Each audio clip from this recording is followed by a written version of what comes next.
Pinabulaanan ni Erwan Yusuf ang kumakalat na espekulasyong hiwalay na umano sila ng asawang si Ann Curtis. Mas umigting ang usap-usapan nang pumunta ng Australia si Ann kasama ang anak na si Dahlia, ngunit wala si Erwan, upang damalo sa kasal kung saan flower girl ang anak.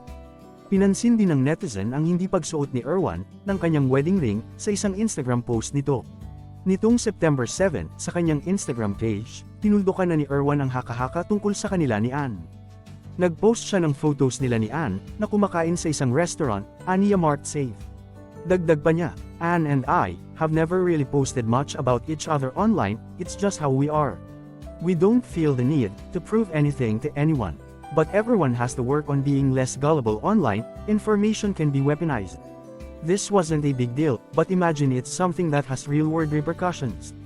Just because something has lots of views, doesn't make it real. Take a Facebook detox.